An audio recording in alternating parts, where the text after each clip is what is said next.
நெருக்கமாக ஓடிய அந்த தெருவிற்குள் புகுந்தான். ஒரு தடவை அடிபட்டவன் உள்ளமும் உடலும் உடைந்து போகும் அளவு ரத்னசாமி கொடுத்த அடி பலமானதுதான். மறுபடியும் அவன் யாரிடமும் ஏமாந்து போக விரும்பவில்லை. வரிசையாக இருந்த பல நகைக்கடைகளையும் பார்வையிட்டபடி மெல்ல தெருவில் மேலும் கீழும் நடந்தான். அடிக்கடி தன் தோளில் இருந்த பையை இறுக்கமாக பற்றி தடவி பார்த்து கொண்டான். துன்பம் வரும்போது தனியாக வருவதில்லை, கட்டுக்கட்டாக வந்து வருத்தி தொலைக்கும் என்று எங்கேயோ படித்த ஞாபகம்.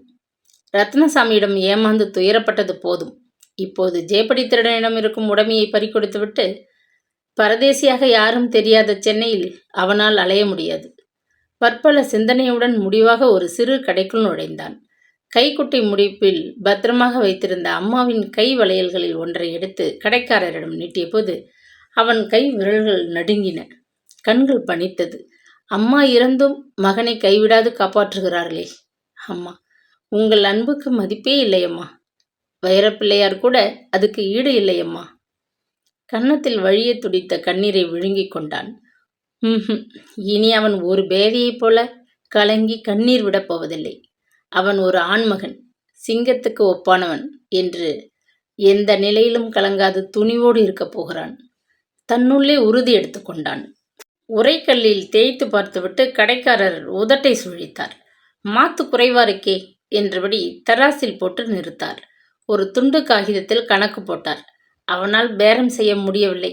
கணக்கிட்டு கடைக்காரர் எண்ணி கொடுத்த தொகையை வாங்கி பர்சில் திணித்து கொண்டு வெளியே வந்தான். அம்மாவையே விலைக்கு விற்றுவிட்டது போன்றதொரு அவமான உணர்வில் உடல் குறுகி போனான். லாஜிக்கு திரும்பியவன் பகல் உணவை முடித்துக்கொண்டு கிளம்பினான். அன்று இரவு அவன் புகை வண்டியில் திருநெல்வேலிக்கு பயணப்பட்டு கொண்டிருந்தான். ஜன்னல் வழியே எட்டி பார்த்தவன் கண்களில் நட்சத்திரம் கூட இல்லாத வானத்து இருள் கப்பியது. அவனது வருங்காலம் இருளாக தெரிகிறதே. அதில் எப்பொழுது வெளிச்சத்தை பார்க்கப் போகிறான்? பெருமூச்சு விட்டான் நரேந்திரன். இரவு முழுவதும் அவன் தூங்கவே இல்லை. தன் பக்கம் இருந்த திறந்த ஜன்னல் வழியே இருளை வெறித்து கொண்டிருந்தான். கீழ்வானம் சிவக்கத் தொடங்கியதும் நரேந்திரன் நிமிர்ந்து உட்கார்ந்தான். தோல் பையை இறுக்கமாக பற்றி கொண்டிருந்த கை பிடியை தளரவிட மறுத்தது. இனி அவனது வருங்காலம் முழுவதும் அந்த தோல் பையில் இருந்த கையிருப்பில் தானே அடங்கியிருக்கிறது. அவன் மறுபடியும் ஏமாளியாக முடியாதே. சில்லென்று காற்று முகத்தில் மோதிய போது உடம்புக்கு இதமாக இருந்தது. இருட்டை விரட்டி கொண்டு வேகமாக தொடர்ந்த வெளிச்சம் அவனுக்கு தெம்பை ஊட்டியது. முதல் நாள் இரவு வேதனையில் கனத்த மனம் லேசாகி போய்விட்டதை உணர்ந்தான். காலத்திற்கு எத்தனை சக்தி!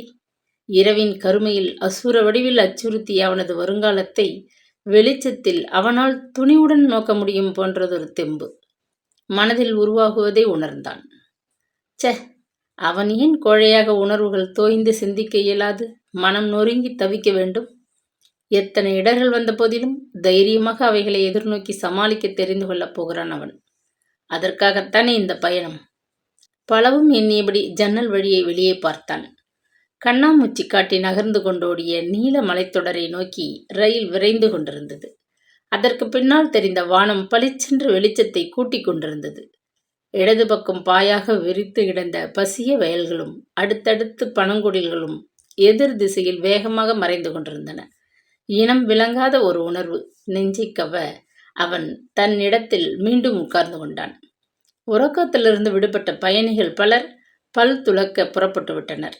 வண்டி எழுப்பிய ஓசையைத் தவிர அமைதியாக கிடந்த பெட்டியில் இப்போது மனித குரல் கலகலத்தது. அவன் மறுபடி வெளியே வெறித்து கொண்டிருந்தான். மனம் பலவற்றை எண்ணி பரபரத்து கொண்டிருந்தது. திருநெல்வேலி சந்திப்பிலே காலை 10 மணி அளவில் அவன் வண்டியை விட்டு இறங்கினான். தன் பெட்டியை தானே தூக்கி கொண்டு பிளாட்பாரத்தில் கொஞ்ச தூரம் நடந்தான்.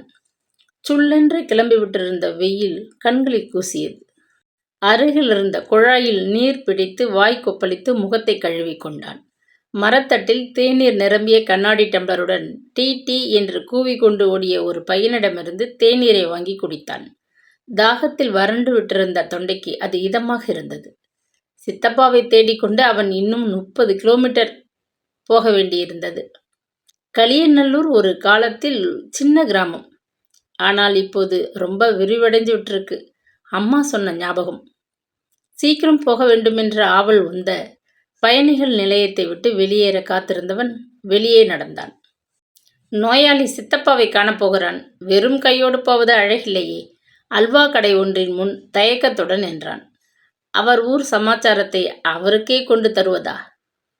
முணுமுணுத்தபடி 1/2 கிலோ அல்வாவை வாங்கி அட்டைப்பெட்டியை தோள்பைக்குள் திணித்து கொண்டு மேலே நடந்தான்.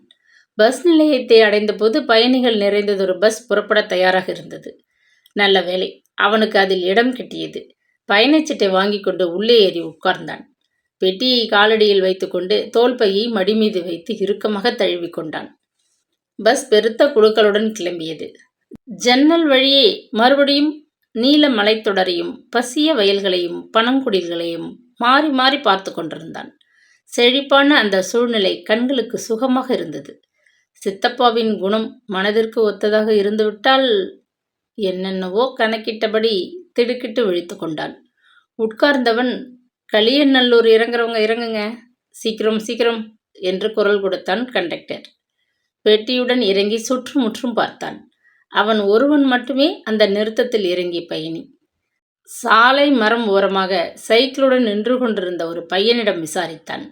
சாலையிலிருந்து உள்ளே பிரிந்து சென்ற களியனூர் வெகு தொலைவில் இருக்கவில்லை என்று தெரிந்தது. பெட்டியுடன் தோள்பையை இறுக்க அணைத்தபடி மெல்ல அந்த பாதையில் நடந்தான். இப்பொழுது சூரியன் மிகவும் எரிச்சலாகிவிட்டிருந்தது. நெற்றியிலிருந்த வியர்வை துளிகள் கழுத்திலே புரண்டோடியது. மண் பாதையில் செருப்புகள் புதைந்து இடறின. கடைத்தெருவுக்குள் புகுந்தவன் மருந்து கடைக்காரரிடம் விசாரித்து கொஞ்சம் தூரத்தில் இடது பக்கமாக ஓடிய தெருவில்தான் சித்தப்பா கதிரேசன் வசிக்கிறார் என தெரிந்து கொண்டான். மெல்ல நடந்து சித்தப்பா வசித்த சுடலையான் தெருவுக்குள் நுழைந்தான். பட்டணத்து வீதிகளை விட அது அகலமாகவும் சுத்தமானதாகவும் காணப்பட்டது. இருமருங்கிலும் ஓட்டு கூரை வீடுகள் அடுத்தடுத்து சந்து விட்டு கட்டப்பட்டிருந்தன. இடையே இங்கும் அங்கும் காரை கட்டடங்கள் சில தெரிந்தன. சித்தப்பா கதிரேசன் வீடு தெருக்கோடியில் தள்ளி ஒதுக்குப்புறமாக அமைந்திருந்ததொரு ஓட்டுக்கூரை வீடு. கதவு திறந்தபடி கிடந்தது.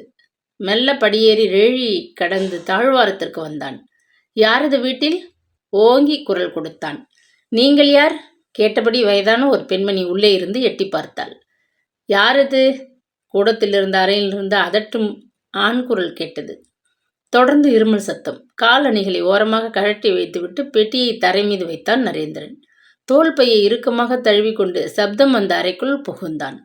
நான் தான் நரேந்திரன் வந்திருக்கிறேன் சித்தப்பா என்றபடி அறையின் சுவர் ஓரமாக கிடந்த பெரிய மரக்கட்டிலின் அருகே வந்து நின்றான். அறை மிகவும் பெரியதாக காற்றோட்டம் உள்ளதாக காணப்பட்டது. கட்டிலின் மீது விரிக்கப்பட்டிருந்த பஞ்சு மெத்தையும் விரிப்பும் படு சுத்தமாக இருந்தன. வெள்ளை வேட்டி பனியனில் நரைத்த முடியும் மழிக்கப்படா நரைத்த தாடி மீசையுமாக காய்ந்த சருகு போல சித்தப்பா படுக்கையில் சுருண்டு கிடந்தார்.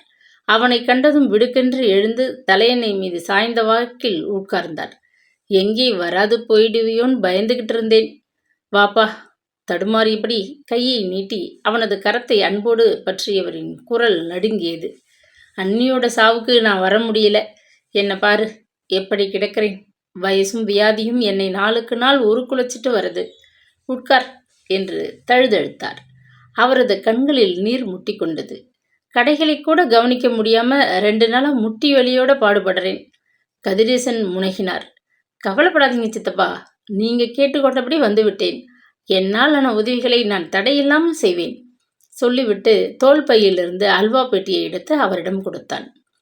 சித்தப்பா கண்களை துடைத்து கொண்டு பச்சை குழந்தையை போல சிரித்தார். டாக்டர் சர்க்கரை பண்டங்களை கண்ணால் கூட பார்க்கவே கூடாதுன்னு தடை உத்தரவு போட்டிருக்கார். ஒரு துண்டு அல்வா சாப்பிட நான் 1 வாரமாக ஆசைப்பட்டுக்கிட்டு இருந்தேன். நீ வாங்கிட்டு வந்தது நல்லதா போச்சு. போகிற உசரை யாரும் பிடிச்சு வச்சுக்க முடியாது. புன்னகைத்தபடி ஒரு பெரிய துண்டத்தை எடுத்து வாயில் போட்டு சுவைத்து தின்றார். அண்ணி அண்ணன் 2 பேர் சாயலையும் கொண்டு வந்திருக்க. நீ திடுதிப்புன்னு வந்து நின்னப்போ என் அண்ணனை பார்த்து விட்டது போல திகைப்பு ஏற்பட்டது. பேசுகிறப்போ என் அண்ணி போல சிரிச்ச முகம். பரவாயில்லை, கடைசி காலத்திலாவது உறவு விட்டு போகாம நாம் ஒன்று சேர்ந்துட்டோம். சரி சரி, மீதி பேச்சுக்களை பிறகு வச்சுக்கிறேன். முதல்ல நீ குளிச்சுட்டு பசியார ஏதாச்சும் சாப்பிடு. அபிராமி, நம்ம பிள்ளையாண்டனை கொஞ்சம் கவனி அம்மா உரத்த குவினார். பின்னால் தாழ்வாரத்தில் தான் குளியல் அறை இருக்குது. காலையில் ருப்பி வச்ச தண்ணி அண்டாவில் அப்படியே இருக்குது என்று வழிகாட்டினாள் அபிராமி என்ற அந்த வயோதிக பெண்மணி. பெட்டியை திறந்து சோப்பு, துவாலை, மாற்றுடை இத்தியாதிகளை எடுத்துக்கொண்டு கூடவே தோல் பையையும் சுமந்து கொண்டு பின்பக்கம் சென்றான். மறந்தும் தோல் பையை அவன் கீழே வைக்க விரும்பவில்லை. குளித்து மாற்றுடை அணிந்து கொண்டு கூடத்திற்குள் வந்தான். மாடத்திலே செப்பு கிண்ணத்தில் இருக்கிற துண்ணுரை கொஞ்சம் வச்சுக்கிட்டு உட்காருப்பா, இலை போடுறேன், அபிராமி சொன்னாள். விரத நாட்களில் விபூதியை அணிந்து கொண்டு சாப்பிட உட்காரச் சொல்லி அம்மா வற்புறுத்துவாள். அந்த நினைவு நெஞ்சை பரிவோடு தடவியது. கூடத்து தரையில் விரித்திருந்த வாழை இலையில் அபிராமி தோசையையும் சட்னியையும் பரிமாறினாள். கீழே உட்கார்ந்து சாப்பிட அவனுக்கு சங்கடமாக தான் இருந்தது. கிணற்று நீர் சாப்பிட கடுத்தது. சித்தப்பா தயவில் வாழ வந்திருக்கிறான். அவரது வீட்டு வாழ்க்கை நிலைக்கு ஒத்தபடிதான் தன் பழக்கங்களை அவன் மாற்றிக்கொள்ள வேண்டும். பட்டணத்தில் வாழ்ந்தவன் என்ற நாகரிகத்தில் நெளிந்து வளைந்து தடுமாறக்கூடாது. கதிரேசன் அறைக்குள் மறுபடி புகுந்து அவர் காட்டிய நாற்காலியில் உட்கார்ந்து கொண்டான். சித்தப்பா தலையணை அடியில் கிடந்த 2 சாவி கொத்துகளை எடுத்து அவனிடம் நீட்டினார். கடைகளின் சாவிகள் இவை. இது வீட்டு சாவி கொத்து. 2ஐயும் நீயே வச்சுக்கோ. கடை தெருவில் நமக்கு ஒரு மளிகை கடையும் மின்விசை பொருள் கடை ஒன்றும் இருக்கு. ஒரு காலத்தில் ஓஹோன்னு இருந்தவன்தான். இப்போ அத்தனை பண வசதி கிடையாது. ஆனால் வசிக்க இடம், தின்ன சோறுன்னு பஞ்சமில்லாமல் இருக்கேன். கடைகளின் கட்டிடம் நம்முடையது தான். இதை தவிர இந்த வீட்டுக்கு பின்னால் பெரிய காய்கறி தோட்டம் இருக்கு. அதில் பயிராகிறத நம்ம வீட்டு உபயோகத்துக்கு போக மீதியை டவுன் கடையில் விற்று காசாக்கிடணும். வயசும் வியாதியும் வியாபாரத்தை சீர்குலைச்சிட்டது. இதுகளை நீ தான் இனி கவனிச்சுக்கணும். 2 நாளாக கடைகளை மூடி வச்சிருக்க. என்ன செய்வேன் சொல்லு? இருமல் அவரது உடலை குலுக்கியது. மெதுவாக பேசுங்க சித்தப்பா, உடம்பை அழட்டிக்காதீங்க. என்ன செய்யணும்னு சமயத்துக்கு ஆலோசனை கொடுங்கோ போதும். வீட்டு கொத்து சாவி இப்போ உங்ககிட்டயே இருக்கட்டும். கடை சாவிகளை மட்டும் வச்சுக்கிறேன் என்றபடி அந்த கொத்து சாவியை அவரிடம் திருப்பி கொடுத்தான். சித்தப்பா உரத்த குரலில் சிரித்தார். இருமினார். கண்களில் நீர் வர சிரித்தார்.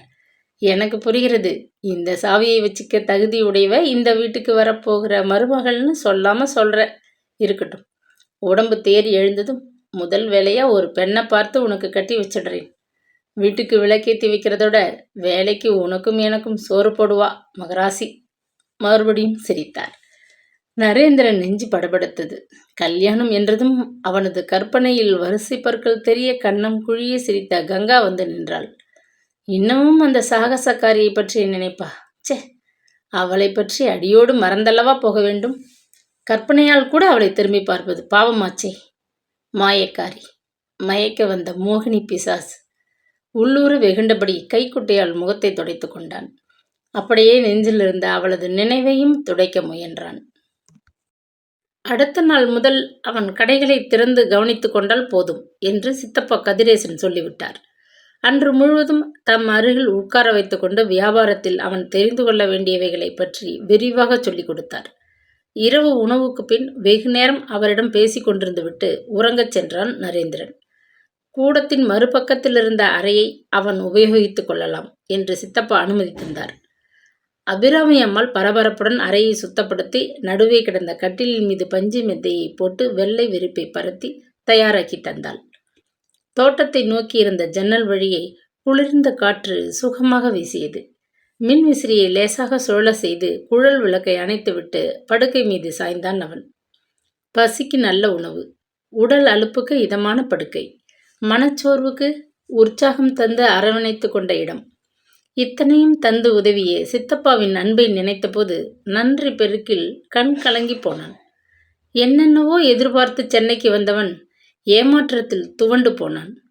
எதுவும் எதிர்பார்க்க முடியாத நிலையில் கவலையுடன் வந்தவனுக்கு கணிசமான ஆதரவு கிடைத்தது. வியப்புதான். தோட்டத்திலிருந்து சில்லென்று காற்று எங்கேயோ பூத்து குலுங்கிய மல்லிகையின் வாசத்தை அள்ளி கொண்டு வந்தது. உடல் சிலிர்த்து படுக்கையிலிருந்து எழுந்து உட்கார்ந்தான். குப்பென்று முகத்தில் மோதிய மலரின் மனம் அவனுக்கு கங்காவின் நினைவை அழுத்தமாக உணர்த்தியது. சே என அவன் தன்னையே கடிந்து கொண்டான்.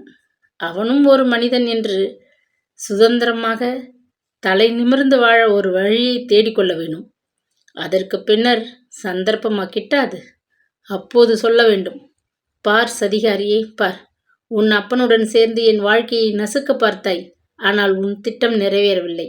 பார் என சொல்லி வார்த்தைகளால் குத்தி குதறி, ச்சே, அவளை பற்றிய நினைவு இப்பொழுது ஏன்? பற்களை கடித்துக்கொண்டு படுக்கை மீது சாய்ந்தான். ரயில் பயணத்தின் அலுப்பும் வயிறு முட்ட உண்ட உணவின் களைப்பும் ஒருங்கு சேர அவன் பின்னர் ஆழ்ந்து உறங்கிப் போனான். அடுத்த நாள் காலை சீக்கிரமே எழுந்து கிணற்று நீரை தானே இறைத்து குளித்தான். சுத்தமான ஃபேண்ட் சட்டை அணிந்து சித்தப்பாவின் அறைக்கு வந்தான். நோயாளியாக படுத்து கிடந்த போதிலும் சித்தப்பா பல் துலக்கி முகத்தை துடைத்து கொண்டு மாற்றுடையில் வெகு சுத்தமாக எழுந்து உட்கார்ந்திருந்தார். முதல் நாள் காணப்பட்ட அசதியும் சோர்வும் அவரிடம் இப்போது இருக்கவில்லை. நம் கடையால் இங்கே வருவான். காஃபி பலகாரத்துக்கு பின் அவனுடன் போய் கடைகளை திறந்து வை. 9 மணிக்கு மேல் நல்ல நேரம், சித்தப்பா சொல்லிவிட்டு இருமினார். சிறிது நேரம் சென்றதும் கடையால் முத்துசாமி வந்தான். பார்த்த அளவிலேயே நரேந்திரனுக்கு அவனை பிடித்துவிட்டது. சித்தப்பா சொன்னபடி கடைகளை திறந்து வைத்து அவைகளை கவனித்து வந்த ஆட்களை மேற்பார்வை செய்தான். மளிகை கடையில் சரக்குகள் பல தேவைப்பட்டன. மின்விசை பொருள் விற்பனை கடையில் ஜாமான்கள் தாறுமாறாக வைக்கப்பட்டிருந்தன. நகரத்திற்கு சென்று 2 கடைகளுக்கும் தேவையான பொருள்களை வாங்கி வந்தான். எல்லாவற்றையும் ஒழுங்காக வைத்து கடையின் பார்வையை கூட்டினான். எப்பொழுதும் அவன் வரக்கூடும், கணக்கை சோதிக்கக்கூடும் என்றதொரு கண்டிப்பு ஏற்படவே அதுவரை கடைகளை கவனித்து வந்த ஆட்கள் உஷாராகினார்கள். 2 கடைகளும் சீராக செயல்படத் தொடங்கின. நஷ்டத்தில் ஓடிய கணக்கை ஒரே மாதத்தில் லாபத்தை காட்டும் வகையில் நடத்தி கொண்டு போனான். ஓய்வு நாட்களில் அவன் பொழுதை வீணாக்காது தோட்டக்காரனுடன் பின்பக்கத்தில் காய்கறி தோட்டத்தை மேற்பார்வையிடலானான். சித்தப்பாவின் ஆலோசனைகளை அவ்வப்பொழுது கேட்டு கொஞ்ச நாட்களில் தோட்டத்தை பக்குவமாக பராமரிக்கவும் புரிந்து கொண்டு விட்டான். இவைகளுடன் அவன் தன் பொறுப்பை நிறுத்தி கொண்டு விடவில்லை. வழக்கமாக சித்தப்பாவை கவனிக்கும் டாக்டர் பூபதியை அணுகி அவரது உடல்நிலையை பற்றி தெரிந்து கொண்டான். அவருக்கு கொடுக்கப்பட வேண்டிய மருந்துகளை பற்றி கேட்டு அறிந்து கொண்டான். பகல் சாப்பாட்டின் போதும் இரவு உணவிற்கு பிறகும் சித்தப்பாவின் நோய் நிலைமையை விசாரித்து கொண்டு தன் கையாலேயே மருந்துகள் கொடுத்து பணிவிடை செய்தான். காலையிலிருந்து இரவு படுக்கும் வரை அவனது நேரத்தை கடைகளும் தோட்டமும் சித்தப்பாவும் ஆக்கிரமித்து கொள்ளவே வேறு சிந்திக்கவே பொழுதிருக்கவில்லை. நோயாளி கதிரேசன் குணமடைந்து மெல்ல எழுந்து நடமாடத் தொடங்கினார். சில நாட்கள் பொடி நடையாக அவனுடன் கடைத்தெருவுக்கு சென்று தமது கடைகளை மேற்பார்வையிட்டார். வியாபாரம் விருத்தியடைந்து கொண்டு வந்தது. சித்தப்பாவின் உடல்நிலையில் நல்ல திருப்பம் ஏற்பட்டிருந்தது. முன்போல் அவன் காலை வேளையில் கிணற்றடியில் குளிக்காது சித்தப்பாவுடன் அருகில் இருந்த தாமிரபரணிக்கு புறப்படத் தொடங்கினான். குழாயடியில் குளித்து வந்தவனுக்கு ஆற்று நீரில் இறங்கி நீந்தி குளிப்பது ஒரு மகிழ்ச்சிகரமான அனுபவமாக இருந்தது. தந்தையும் மகனும் ஜோடியாக ஆற்றிலிருந்து ஈர வேட்டியுடன் மனம் திறந்து பேசி மகிழ்ந்தபடி வீடு திரும்பினர். அருகருகே அமர்ந்து காஃபி பலகாரம் சாப்பிட்டனர். பகல் உணவுக்கு கடைகளை அடைத்துவிட்டு வீடு திரும்பும்போது சாப்பாட்டிற்கு பின்னர் முன்போல் கோழி தூக்கம் போட்டு நேரத்தை ஓட்டாது அவனுடன் உட்கார்ந்து ஒரு சுற்று புலியும் ஆடுகளும் விளையாடினார் கதிரேசன். அவர் புலியாக பாய்ச்சல் காட்ட அவன் ஆடுகளாக நகர்ந்து ஓடிக்கொண்டிருக்க சின்ன குழந்தைகளாக இருவரும் சிரித்து மகிழ்ந்தனர். இப்படி 1 வருட காலம் இனிமையாக வேகமாக மறைந்தோடிவிட்டது. கிராமத்து பழக்க வழக்கங்களில் இணைந்து போன நரேந்திரன் பார்க்கவும் சற்று மாறிவிட்டிருந்தான். கவனிப்பான உணவு அவனது கன்னக்கதப்புகளை உப்ப வைத்திருந்தது. முன்னைவிட இன்னமும் கொஞ்சம் நிறம் கூடி உடம்பில் சதைப்பிடிப்பு ஏற்பட்டு பார்க்க நகநகவென்றிருந்தான். இடமும் உணவும் தந்த சித்தப்பா அவனது வேலைக்கு ஒரு தொகை ஊதியமாகவும் தந்து உதவினார். தன் கையில் இருந்த மீதி பணத்தை வந்த புதிதில் கிராமத்தில் இருந்த அரசு வங்கியில் போட்டு பத்திரப்படுத்தி வைத்துக் கொண்டிருந்தான். அந்த கணக்கில் தன் சம்பளத்தின் ஒரு பகுதியை மாதந்தோறும் சேமித்து கொண்டிருந்தான். கணிசமானதொரு தொகை சேர்ந்து விட்ட பொழுது அவன் மனதிலும் நம்பிக்கையும் தெம்பும் அதிகமாயின.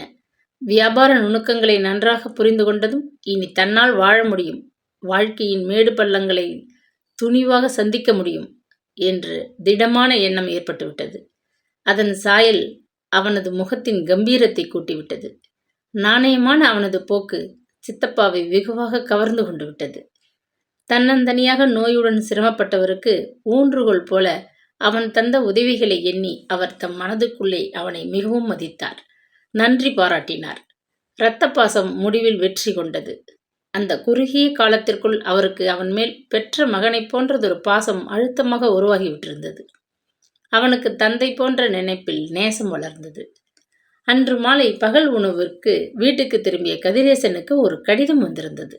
அவரது அருமை நண்பர் பட்டணத்தில் வசிக்கப் போனவர் படுத்த படுக்கையாகிவிட்டார் என்றும் ஒரு தடவை அவரை பார்க்க விரும்புகிறார் என்றும் கடிதத்தில் செய்தி வந்திருந்தது. முன்போல் நோயின் கடுமையான பிடியில் அவதிப்பட்டு கொண்டிருந்தால் கதிரேசன் துணிந்திருக்க மாட்டார். இப்போது உடம்பு கொஞ்சம் சுகமாகி விட்டிருக்கிறது என்ற ஆறுதல், துணைக்குத்தான் நரேந்திரன் இருக்கிறானே என்ற தெம்பு. இந்த வார இறுதியிலே ஒரு நாள் கடைகளை ஆட்கள் வசம் ஒப்படைச்சு விட்டு நாம 2 பேரும் சென்னைக்கு ஒரு நடை போய் வரணும், ஏற்பாடு பண்ணு என்று அவர் உத்தரவிட்ட போது திடுக்கிட்டு போனான் நரேந்திரன். சென்னை என்றதுமே அவனது உடலும் உள்ளமும் சிலிர்த்து போயின.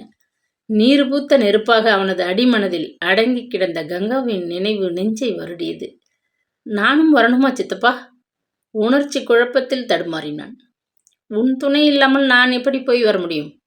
ஒரே ஒரு தடவையாவது என் நண்பரை பார்த்துட்டு வரணும்னு மனம் தவிக்கிறது. அப்பத்தான் எனக்கு நிம்மதி ஏற்படும். உனக்கு இப்போ புரியாது. வயசு காலத்துல என்னென்னவோ ஆசைகள் மனசை அலையழிக்கும் என்று புன்முறுவல் அளித்தார். அந்த வார இறுதியில் அவர்கள் இருவரும் சென்னைக்கு பயணப்பட்டனர். முன்போல அவன் அழுக்கு பிடித்த லாட்ஜில் தங்க வேண்டிய அவசியம் இப்போது இருக்கவில்லை. சித்தப்பா தாராளமாக செலவழித்து சுகமாக வாழும் பழக்கமுடையவர். சௌகரியம் நிறைந்தது நல்லதொரு ஓட்டலிலேயே தங்க விரும்பி ஏற்பாடு செய்ய சொன்னார். பயண களைப்பு போக குளித்து காலை பலகாரம் சாப்பிட்டான். இருவரும் ஆட்டோவில் அண்ணா நகரில் வாழ்ந்த அந்த நோயாளி நண்பரை தேடிக்கொண்டு போனார்கள். வழியில் சித்தப்பா ஒரு துணிப்பை நிறைய பழங்களும் மிட்டாயும் வாங்கி கொண்டனர். படுத்த படுக்கையாக பலவீனமாகிவிட்ட நண்பரை கண்டு நெஞ்சுருகி வெகு நேரம் அங்கேயே தங்கிவிட்டார்.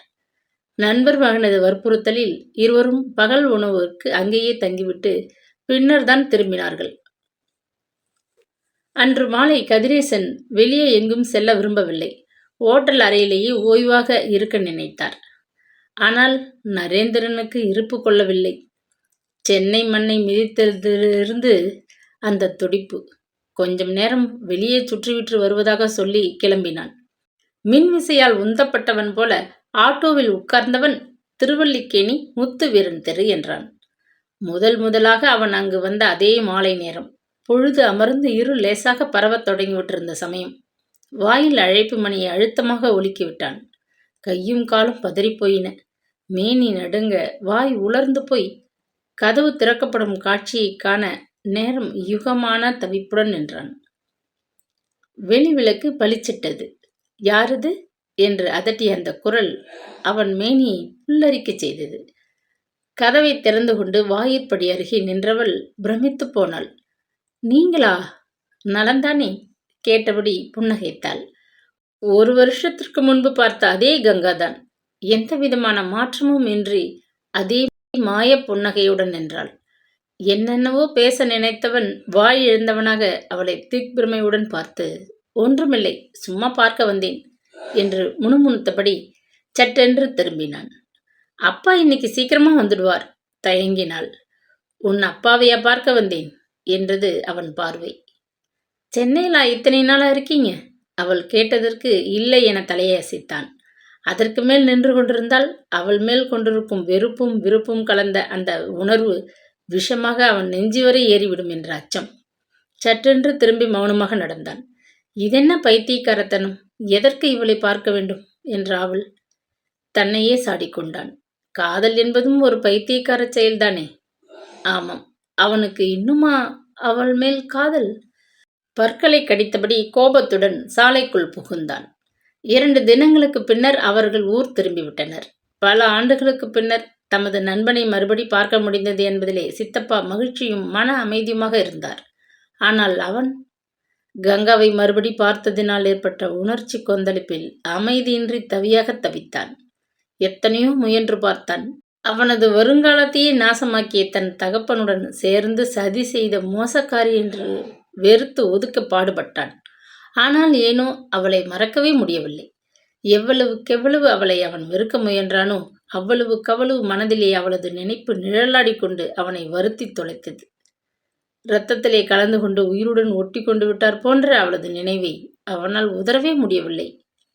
இந்த உபாதைக்கு வேலை ஒன்றுதான் தற்சமயம் அவனுக்கு அமைதி தரும் மருந்தாக இருந்தது. அதனால் காலையில் எழுந்ததிலிருந்து இரவு படுக்கையில் சரியும் வரை உழைத்தான். உடல் அயரும் வரை கடுமையாக உழைத்தான்.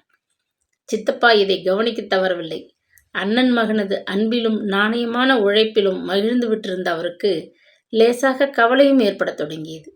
ஊர் உலகத்து இளம் பிள்ளைகளைப் போல மற்ற எதிலும் நாட்டமின்றி வேலை ஒன்றே கவனமாக இருக்கிறானே, இது நல்லதல்லவே? அவர் மனதில் இருந்ததை கேட்டுவிட்டார். இள வயசுல உழைக்கணும், ஒத்துக்கிறேன். ஆனா அதுக்காக ஓய்வே இல்லாத உடம்பை ஓடாக்கிக்க முடியுமா? அடுத்த டவுன்ல ஏதோ புதுசா திரைப்படம் ஓடுதாம். ஞாயிற்றுக்கிழமைகளிலே நீ ஏன் போய் பார்த்துட்டு வரக்கூடாது? சொல்லி பார்த்தார். சித்தப்பாவுக்கு பதில் அளிக்காது புன்னகைத்தான் நரேந்திரன். ஞாயிற்றுக்கிழமைகளில்தான் அவன் மற்ற நாட்களை விட கடுமையாக உழைத்தான்.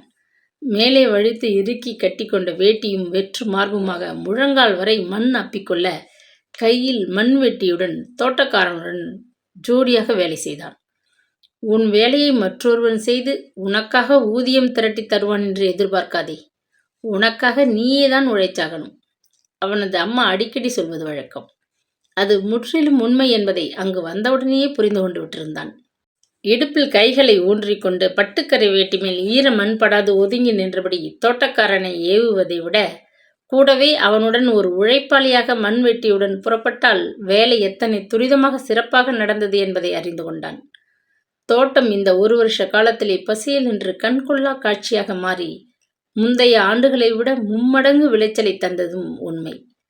சித்தப்பாவுக்கு தன் அண்ணன் மகனை பற்றி மிக்க பெருமையாக இருந்தது. நண்பர்களிடம் அவனை பற்றி புகழ்ச்சியாக பேசி மகிழ்ந்தார். நாட்கள் வேகமாக விரைந்த மாதங்கள் ஓடி விரைவில் ஓராண்டு காலம் முடிந்து போனது. சித்தப்பாவின் உடல்நிலை நன்றாக தேறிவிட்டிருந்தது. அவரால் ஒரு கடையை தனியே மேற்பார்வை செய்ய முடிந்தது. அவனது வேலையின் பளுவை சிறிது குறைக்க அவன் வசம் ஒரு கடையின் பொறுப்பை மட்டும் தந்திருந்தார். வியாபாரம் முன்னைவிட மும்மடங்கு அதிகரித்தது. தோட்டத்தின் விளைச்சல் பல மடங்கு அதிகமாகி சந்தையிலிருந்து கணிசமான வரவு ஏற்பட்டது. சித்தப்பா அவனுக்கு தந்த மாதத் தொகையை இரட்டிப்பாகி விட்டிருந்தார். கடைக்கு போய் வரவும் டவுனுக்கு ஜாமான்கள் வாங்கி வரவும் உபயோகத்திற்காக ஒரு ஸ்கூட்டரை வாங்கி தந்து விட்டிருந்தார். நரேந்திரன் அந்த குறுகிய காலத்திலே சித்தப்பாவின் அன்பை கவர்ந்து கொண்டதுடன் ஊரில் உள்ள பெரியவர்களின் மதிப்பையும் தேடிக்கொண்டு விட்டிருந்தான். யார் இது ஸ்கூட்டரில் போகிறது? நம்ம கதிரேச அண்ணன் மகன், நல்ல பிள்ளை. இவன் மட்டும் சமயத்துக்கு வந்து உதவாட்டா கதிரேசன் போன இடம் காடு முளைச்சிருக்கும். அங்கே போகுதே அந்த பிள்ளையாண்டனை தானே சொல்கிற? பார்க்க நல்லாத்தான் இருக்கான். படித்தவன், பட்டணத்திலிருந்து வந்தவன் சொல்கிற? பட்டணத்து பையன்னு அலட்டிக்காத நல்ல பிள்ளை. நம்ம மரகத்துக்கு அவனை ஏன் பார்க்கக்கூடாது? மற்றவங்க போய் விடுறதுக்கு முந்தி நீயே உங்கள் அக்கா மகளுக்கு அவனை சம்மந்தம் பேசக்கூடாது? கதிரேசனுக்கு பின்னாடி சுத்தி எல்லாம் இந்த பிள்ளையத்தான் சேரப்போகுது. படிப்பும் திறமையும் நல்ல குணமும் சொத்துமா இப்படி ஒரு நல்ல இடம் சட்டுன்னு கிடைக்காது. உன் உறவுக்காரர் அந்த பெரிய தனக்காரர் மகளை இவனுக்கு கட்டி கொடுத்தா பொருத்தமா இருக்கும். நீ ஏதாவது ஏற்பாடு செய்யேன். ஊரில் இருந்த பெண்களின் கண்களில் வரவேற்கத்தகும் தகுதி வாய்ந்த மாப்பிள்ளையாக தென்பட்டான். இடுப்பில் குடத்துடன் நதிக்கரை பக்கம் போன இளம் பெண்கள் ஈரவேட்டியுடன் சித்தப்பாவுடன் சிரித்து பேசிக்கொண்டு வந்து கொண்டிருந்த அவனை கடைக்கண்ணால் பார்த்து பெருமூச்செறிந்தனர். இவனை கட்டிக்க போற மகராசி யாரோ என்ற ஏக்கம் அவர்களுக்கு. ஆனால் நரேந்திரன் தன்னை சுற்றிலும் ஒரு இரும்பு வேலியை அமைத்து கொண்டவன் போல யாரையும் அதிகம் நெருங்க விடாது பட்டும் படாததுமாக வாழ்ந்து கொண்டிருந்தான். அந்த சமயம்தான் அபிராமி ஒரு நாள் சித்தப்பாவிடம் திடுக்கிடும் தகவலை தெரிவித்தாள். அவளது பேத்தி பக்கத்து கிராமத்தில் வாழ்க்கைப்பட்டிருப்பவள் தாய்மை அடைந்துள்ளாள். பேறுகாலம் நெருங்கிவிட்டதால் கூட இருந்து உதவ வேண்டும். தாயில்லாத பெண்ணை பாட்டிதானே அரவணைக்கணும். திகைத்து போய்விட்டார் கதிரேசன். மறுபடி எப்போ திரும்பி வருவேம்மா? மெல்ல கேட்டார். எனக்கும் வயசாச்சு. குந்தி அள்ளி தின்ன வேண்டிய நாளில் ஓடி அலைஞ்சி வேலை செய்ய முடியாது. ஏதோ உங்கள் உடம்பு நல்லா வர இருக்கலாம்னு பல்ல கடிச்சிட்டு இருந்தேன். பேத்தியை கவனித்து அவள் புருஷன் வீட்டுக்கு போன பிறகு என் கிராமத்தோட நான் கஞ்சியோ குடிச்சிக்கிட்டு திண்ணையில் விழுந்து கிடக்க போகிறேன். மிகவும் கண்டிப்பாக சொல்லிவிட்டாள். 2 நாட்களுக்கு பின்னர் அவள் தன் பெட்டி படுக்கையுடன் ஊருக்கு கிளம்பி போய்விட்டாள். சித்தப்பாவை போல அந்த திருப்பத்தை கண்டு நரேந்திரன் கலங்கிவிடவில்லை. அவனது தாய் ரொம்பவே புத்திசாலி. ஆண் பிள்ளை என்று அவனுக்கு அதிகமான சலுகைகள் கொடுத்து வளர்க்கவில்லை. பம்பாயின் பரபரப்பான வாழ்க்கையில் அவன் தன் தாயாருக்கு ஒரு பெண் மகவைப் போல வீட்டு வேலைகளிலும் உதவ நேரிட்டது. அம்மா வியாதியாக படுத்துவிட்ட போது சமையல் பொறுப்பு கூட அவன் தலையில்தான் விழுந்தது. ஹோட்டலில் சாப்பாடு எடுத்துக்கொண்டு வாழ முடியாத நிலை. அம்மாவுக்கு பத்திய சாப்பாடு தயாரிப்பதிலிருந்து தன் வயிற்றுப்பாட்டை கவனிக்கும் வரை அவனேதான் எல்லாவற்றையும் செய்ய நேர்ந்தது. அந்த பயிற்சி இப்போது பெருத்த அளவில் உதவியது. அபிராமி புறப்பட்டு போன மறுநாளே விடியும் முன்பே குளித்துவிட்டு அடுப்பாங்கரையில் ஆஜராகிவிட்டான் அவன். அவசரமாக அவன் தயாரித்து பரிமாறிய உப்புமா மிகவும் சுவையாகத்தான் இருந்தது.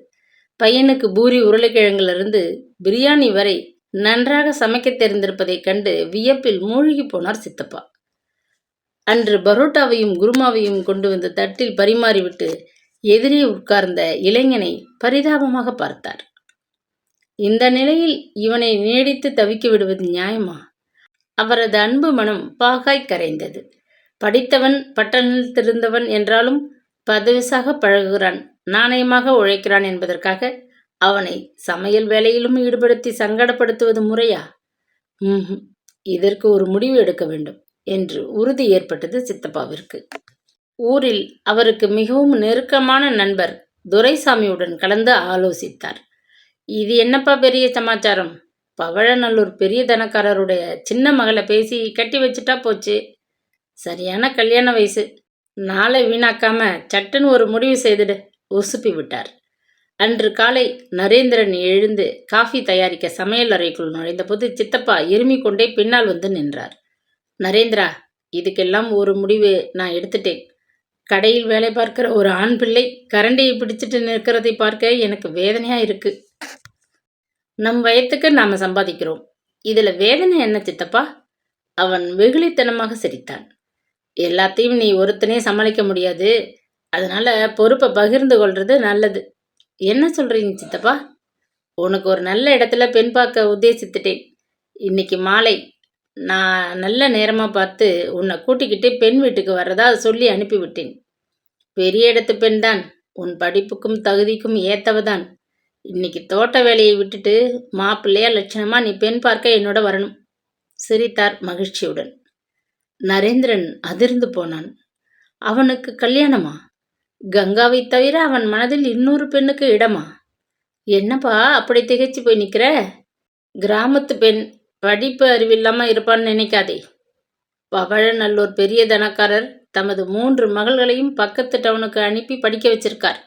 முதல் 2 பேரையும் நல்ல இடத்தில் கட்டி கொடுத்து விட்டுருக்கார். நாம் பார்க்க போகிறது அவரது 3வது பெண். கிடைக்கக்கூடாத பெரிய இடம், இதை நழுவ விடக்கூடாது. பெண் பார்க்க அழகா இருப்பான்னு கேள்வி. சித்தப்பா மகிழ்ச்சியுடன் முருவளித்தார். கால்கள் தரையில் பதிந்துவிட்ட உணர்வில் தயங்கி நின்றான் அவன். இப்போது அவன் என்ன பதில் சொல்வான்? எனக்கு கல்யாணம் வேண்டாம் என்று ஒரேடியாக மறுத்தால், இத்தனை வசதிகள் கொடுத்து பிற்காலத்தில் சொத்தை கொடுக்க உத்தேசித்து சொந்த பிள்ளை போல கவனிச்சு கொண்டும் தன் பேச்சை மதிக்கவில்லை என்று சித்தப்பா மனத்தாங்கள் அடைந்தால், சரி என்று தலையாட்டிவிட்டு பெண் வீட்டாருக்கு அவனை பிடித்து போய் கல்யாணம் கூடிவிட்டால், இன்னொரு பெண்ணுடன் அவன் இல்வாழ்க்கை நடத்த முடியுமா? சித்தப்பாவிற்கும் அவர் தரப்போகும் சொத்துக்கும் அடிமையாவதா? இதில் நீ யோசிக்கிறதுக்கு எதுவும் இல்லை. சாயங்காலம் மாப்பிள்ளையா அழகா ஜம்முன்னு கிளம்ப தயாரா இரு. சித்தப்பா சிரித்து கொண்டே அவன் தந்த காஃபி டம்ளரை கையில் எடுத்துக்கொண்டார்.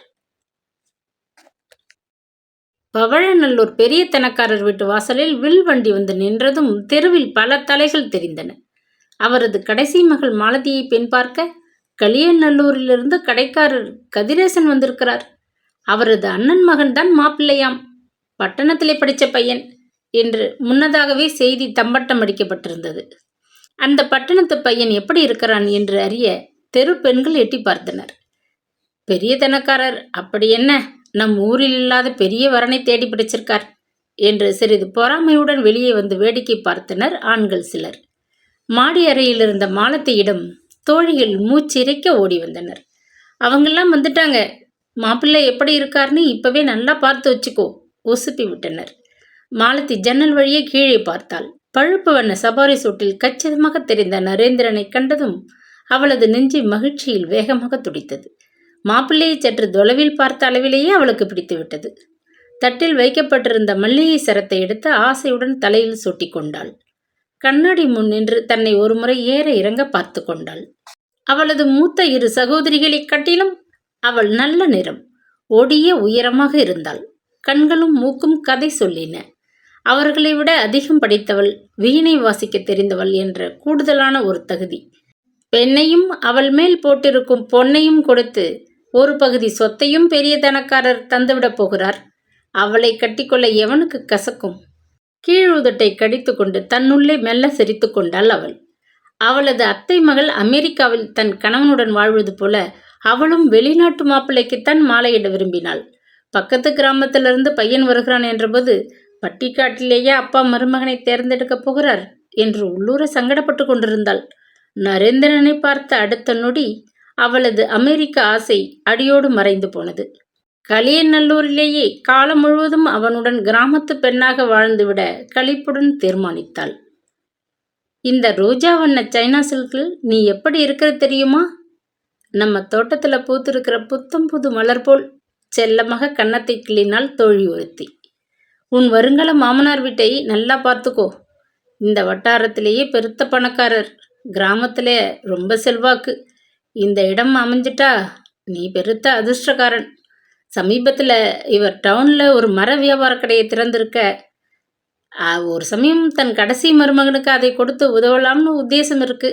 சித்தப்பா கிசுகிசுத்தார். சித்தப்பா, நமக்கு இருக்கிற 2 கடைகளை கவனிக்கவே நேரம் போதலை. இன்னும் வேற பொறுப்பு எதுக்கு? மேலும் என்னை பணத்துக்காக நான் வித்துக்க முடியுமா? நரேந்திரன் மெல்ல கேட்டான்.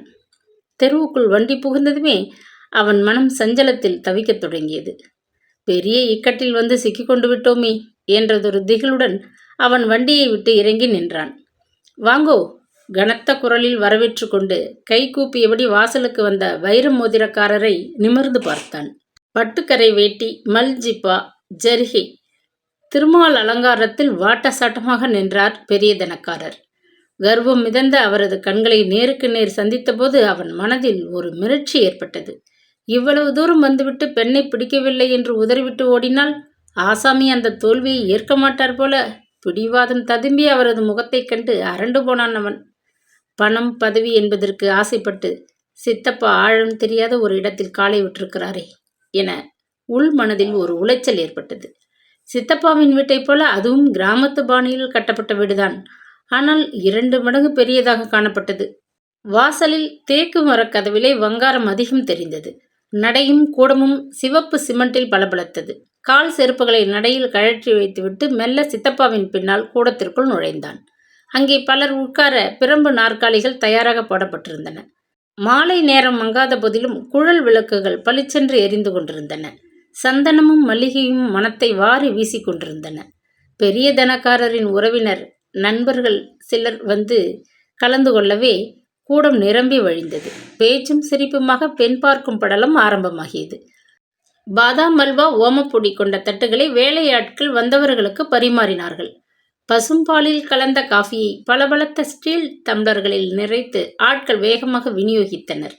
வளையல் சப்தமும் புடவை சரசரக்கும் ஓசையுடன் மெல்ல எழுந்து மூக்கில் மோதிய மல்லிகையின் நறுமணமும் அவனை திரும்பி பார்க்க செய்தது. பெரிய தனக்காரர் மனைவி காஞ்சிபுரப்பட்டும் நெற்றியில் பெரிய குங்கும பொட்டுமாக மெல்ல முன்னால் 2 பெண்கள் இடையே மாலதி தங்க பொம்மை போல தயக்கமாக வந்து நின்றாள். பெரியவருக்கு வணக்கம் செய்யம்மா. வந்தவர்களில் ஒருவர் குரல் கொடுக்க மாலதி முன்னால் வந்து கதிரேசன் முன் குனிந்து பாதங்களை தொட்டு கும்பிட்டு நிமிர்ந்தாள். நல்லா பார்த்துக்கோமா, பிறகு தவிக்க தேவையில்லை. வீட்டிற்கு வந்திருந்த வயதான பெண்மணி உரிமையோடு கேலி செய்ய, பையனும் நல்லா பெண்ணை இப்பவே பார்த்துக்கட்டும், பிறகு அவனும் கவலைப்பட வேண்டாம் என்று ஆண்கள் பகுதியிலிருந்து ஒருவர் குரல் கொடுக்க வீடு சிரிப்பொலியில் குலுங்கியது. முகம் சிவந்து போன மாலதி அவனை ஆவலுடன் உற்று பார்த்தாள். வெட்கத்திலே காதும் மூக்கும் சூடாகி போன நரேந்திரனும் அவளை ஏற இறங்க பார்த்தான். பெண்ணின் அழகை பற்றி குற்றம் சொல்ல முடியாது, அந்தஸ்தை பற்றியும் குறை காண முடியாது, படிப்பை பற்றி கோளாறு சொல்ல முடியாது. ஆனால் இவைகள் எல்லாம் அவனது உள்ளத்திலே அட்டையாக ஒட்டி கொண்டிருக்கும் கங்கா மேல் கொண்ட அன்பை அகற்றிவிட முடியுமா? பெண் நல்லா பாடுவா, வீணை வாசிப்பா, கர்வம் ததும்பிய கனமான குரலில் கூறிய பெரிய தனக்காரர் தமது பிடி மீசையை ஆசையாக தடவிக்கொண்டார். எங்கள் பையன் மட்டும் சோடை இல்லை. எம்ஏ படித்தவன், வியாபார நுணுக்கம் தெரிஞ்சவன், அடக்கமான பிள்ளை. வெத்தலை பாக்கு போடும் பழக்கம் கூட கிடையாது. சித்தப்பா பெருமையோடு சொல்லிக்கொண்டார். சரி, இன்னும் ஏதாச்சும் 2 பேருக்கும் தெரியுமா? அதை சபை முன்னாலேயே தெரிவிச்சிட்டா நல்லதாச்சே. வேடிக்கையாக ஒருவர் கேட்க, மறுபடியும் கூடத்திலே ஒரே சிரிப்பு. எங்க பெண் நல்லா தைப்பா. வீட்டுக்கு வேண்டியதை அவளே மிஷினில் தைத்து விடுவா. பூ வேலை செய்யக்கூட கற்றுக்கிட்டு இருக்கா. பெரிய தன்னக்காரர் மனைவி மெல்லிய குரலில் பெருமை பொங்க கூறினாள். ஒரு அவசரம் போதுக்கு எங்க பிள்ளை அடுப்பாங்கரையில் பூந்து நாமெல்லாம் அசந்து போறாப்புல நல்லாவே சமைப்பான். ஆச்சரியமா இருக்கா? நாளைக்கு உங்கள் பெண் நம்ம வீட்டுக்கு வந்ததும் ஒரு நாள் அவள் மிஷின்கிட்ட உட்கார்ந்து தைக்கிறத பார்த்தா போதும், உடனே தைக்கவும் கற்றுக்கொண்டு விடுவான். கண் பார்த்தால் கை செய்யும், அப்படி ஒரு திறமை இவனுக்கு உண்டு. சித்தப்பா பெருமிதத்துடன் பேசினார். எங்கள் பெண்ணுக்கு வியாபாரத்தை பற்றி கொஞ்சம் கோடி காட்டி விட்டா போதும், பின்னாடி பல யோசனைகள் சொல்லி கொடுக்குற அளவுக்கு கற்றுக்கொண்டு விடுவா. ரொம்ப புத்திசாலி. பெரிய தனக்காரர் சிரித்தபடி தம் மகளின் பிரதாபத்தை விளக்கினார். சரி, ஒத்துக்கிறோம். 2 பேரும் பார்க்க நல்லா இருக்காங்க, படித்தவங்க, புத்திசாலிகள். அவங்களுக்கும் ஒருத்தரை ஒருத்தர் பார்த்ததுமே பிடிச்சிருக்கா போல தோணுது. அதனால் நாம் பெரியவங்க, மற்றதை பேசலாமா என்று கூறிவிட்டு ஒரு வயதானவர் எழுந்தார். மற்றவர்களும் எழுந்திருக்க பெரிய தனக்காரர் தமது சில உறவினர் நண்பர்களுடன் ஒரு பக்கமாக நாற்காலிகளை இழுத்து போட்டு உட்கார, சித்தப்பா மட்டுமே அவர்களுடன் கூட கலந்து கொண்டார். மற்றவர்கள் விடைபெற்று கொண்டு நகர்ந்து விட்டனர். தன்னந்தனியே விடப்பட்ட நரேந்திரன் மெல்ல திரும்பி பார்த்தான். மாலதியும் மற்ற பெண்களும் அங்கிருந்து அகன்று விட்டனர். கூடத்தில் ஒரு புறமாக ஒதுங்கி கொண்டிருந்த அவர்களிடமிருந்து பணம், நகைகள், சீர், கல்யாண கச்சேரி என்ற வார்த்தைகள் துண்டு துண்டாக கேட்டன. சித்தப்பா அவனை வைத்து கொண்டு விலை பேசுகிறாரே என்று அவனுக்கு அவமானமாக இருந்தது. இந்த பேச்சுவார்த்தை ஒரு முடிவுக்கு வந்து வீட்டுக்கு கிளம்ப மாட்டோமா என்று சலிப்பாகவும் இருந்தது. விளக்கு வைக்கும் தருணத்திலே ஒரு வழியாக அவர்கள் வெற்றிலை பாக்கு முதலிய மரியாதைகளை பெற்றுக்கொண்டு கிளம்பினார்கள். வண்டி தெருவை விட்டு சாலைக்குள் புகுந்ததும் சித்தப்பா மகிழ்ச்சியுடன் அவன் பக்கம் திரும்பினார். பெண்ணு பிடிச்சிருக்குன்னு நினைக்கிறேன். எனக்கு பிடிச்சு போச்சு. நமக்கு ஏற்ற இடம். மற்ற சங்கதிகளிலும் பெரிய தனக்காரர் தாராளமாக நடந்துப்பாருன்னு தெரியுது. மற்ற சங்கதினா என்ன சித்தப்பா கேட்டான் நரேந்திரன். அவளை அடக்க மாட்டாது. வரதட்சணை, சீர் இத்தியாதிகளை பற்றித்தான் சொல்கிறேன். எல்லாம் நாம் கேட்குறபடி செய்தறதா ஒப்புக்கொண்டார். ஒரு நல்ல நாள் பார்த்து நிச்சயத்துக்கு ஏற்பாடு செய்ய போகிறாங்க. பிறகு சீக்கிரமாக ஒரு முகூர்த்தத்திலே கல்யாணத்தை நாம் சிறப்பாக எடுத்து செய்திடணும், அவ்வளவுதான்.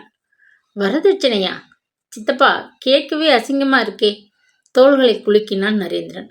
மற்ற 2 பெண்களுக்கும் ஏராளமான வரதட்சணை கொடுத்து தான் கட்டி கொடுத்துருக்கிறார் பெரிய தனக்காரர். எனக்கு இந்த சங்கதி பிடிக்காதது தான். ஆனால் வரதட்சணை வேணாம்னா ஏதோ உனக்கு ஒரு குறை உடம்பில் இருக்குன்னு நினச்சிக்குவாங்க. அதுக்காகவாவது ஏதோ ஒரு தொகையை வாங்க வேண்டியிருக்கே. சித்தப்பா, நீங்கள் சிரமப்பட வேண்டாம். எனக்கு இந்த கல்யாணத்தில் விருப்பம் இல்லை. திடுக்கிட்டு போனார் கதிரேசன். நிமிர்ந்து உட்கார்ந்தார். நரேந்திரா, இப்போ வந்து சொல்றியே, நியாயமா? பெண் பார்க்கறதுக்கு முந்தையே சொல்லியிருந்தா நாம் அங்கே போயிருக்கவே தேவையில்லை.